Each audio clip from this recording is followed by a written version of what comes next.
ജീവിതത്തിൽ സന്തോഷം വരുമ്പോഴും സങ്കടം വരുമ്പോഴും നമുക്ക് പോകാൻ പറ്റിയ ഒരൊറ്റ സ്ഥലമുള്ളൂ, അത് കടപ്പുറാണ്. പൊന്നാനി പെരിയമ്പലം ബീച്ചിലാണ് ഇപ്പോൾ ഉള്ളത്. ഈ ബീച്ചിന്റെ പ്രത്യേകത എന്താ വെച്ചാൽ സൈലന്റ് ആണ്, ആളുകൾ വളരെ കുറവാണ്. അതുകൊണ്ട് തന്നെ ഫാമിലി ആയിട്ട് അടിച്ചു പൊളിച്ച് നമുക്ക് വിശാലമായിട്ട് അടിച്ചു പൊളിക്കാൻ പറ്റിയതായിരുന്നു.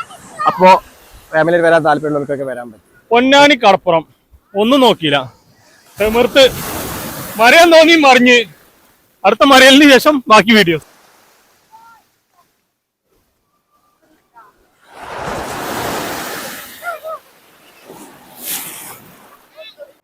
ഹലോ ഗായ്സ്, ഇന്ന് കുട്ടികളെയും കൂട്ടി പൊന്നാനി കടപ്പുറത്ത് നിന്ന് വന്നാണ്. വല്ലാത്തൊരു വൈബാണ് പൊന്നാനി കടപ്പുറം. കാണുമ്പോ പാട്ട് ഓർമ്മ വരിക, കട കാണ കടലല മേലെ മോഹപ്പൂം കുരുവി പറന്നേ, കര കാണ കടലല മേലെ മോഹപ്പൂം കുരുവി പറന്നേ, അറബി പൊന്നാണ്യം പോലെ ആകാശത്തമ്പിളി വന്നേ, ഇളം തെന്നലീണം.